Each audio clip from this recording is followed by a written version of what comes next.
The ancient monastery of St Emilion, nestled deep within the Carpathian Mountains, was a place of solitude and reverence.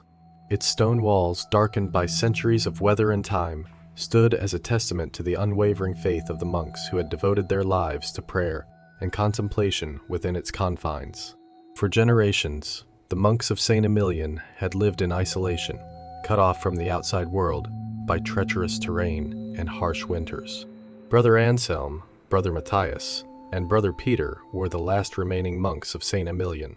Anselm, the eldest, was a man of few words, his face lined with the wrinkles of age and wisdom. Matthias, in his mid-30s, was the brawn of the trio, his muscular frame a result of years of labor. Peter, the youngest, barely in his 20s, was the most curious and intelligent, his inquisitive nature often leading him to the monastery's vast library. The monastery's interior was a maze of narrow corridors, cold stone chambers, and ancient tapestries that whispered secrets of a forgotten era. It was in this labyrinthine abode that the monks followed their daily routines, the chants echoing through the halls, mingling with the howling winds outside. One evening, as the sun dipped below the horizon, casting long shadows across the courtyard, Brother Peter stumbled upon an old dust-covered manuscript in the library.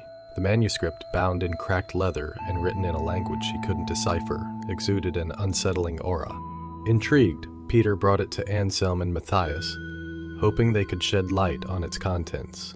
Anselm's eyes widened in recognition as he carefully examined the manuscript. This is forbidden," he whispered, his voice trembling. "It speaks of an ancient evil, sealed within these walls centuries ago. We must not tamper with it." Matthias, skeptical and fearless, scoffed. "It's just an old book. Stories to scare children. We're men of faith, not superstition." But Peter, ever curious, couldn't shake the feeling that the manuscript held a truth they had yet to uncover. Over the next few days, he secretly began to translate its cryptic text, using whatever resources he could find. As he delved deeper, he discovered that the monastery had been built upon the ruins of a pagan temple, and that an unspeakable entity had been imprisoned beneath the very foundation they walked upon. Peter's nights were plagued by nightmares, visions of a shadowy figure lurking in the darkness, whispers in an unknown tongue that chilled him to the bone. He confided in Matthias, who dismissed his fears, and Anselm, who grew increasingly concerned. One stormy night, as lightning illuminated the sky and thunder rumbled like a beast awakening, Peter's worst fears were realized. The ancient evil, awakened by the disturbances caused by Peter's translation efforts, began to stir. The temperature within the monastery plummeted, their breath visible in freezing air despite the roaring fire in the hearth. A low, guttural growl echoed through the stone halls, followed by the sound of something heavy and wet dragging across the floor. The monks gathered in the chapel, their eyes wide with fear, clutching their rosaries. "We must leave," Matthias insisted, his bravado now replaced by genuine terror. Anselm shook his head. "We cannot. We have a duty to protect this place, to ensure the evil remains sealed." The growling grew louder, accompanied by a foul stench that made their eyes water. Shadows danced on the walls, twisting and contorting into grotesque shapes. The candles flickered and went out, plunging the room into darkness. Then it appeared. A monstrous figure, tall and gaunt, its skin stretched taut over bones.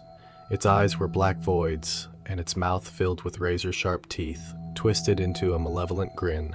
It moved with unnatural speed, its long limbs contorting as it approached. Peter's voice trembled as he began to chant a prayer, his hands shaking. Anselm joined him, their voices blending in a desperate plea for divine intervention. Matthias, wielding a makeshift torch, stood ready to defend them.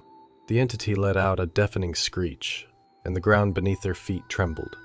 Matthias lunged at the creature, but it swatted him aside with ease, sending him crashing into the stone wall. Peter and Anselm continued their prayers, their voices growing hoarse.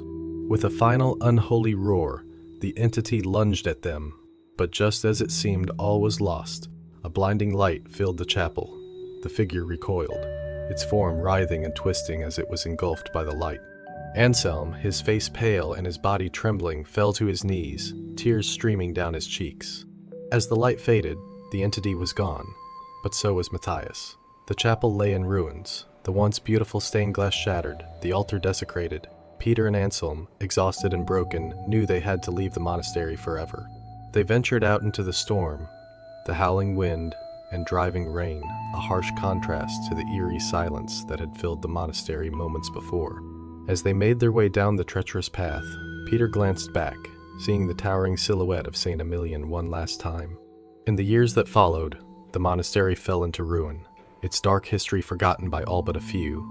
Peter and Anselm never spoke of the horrors they had witnessed, but the memory haunted them until their dying days.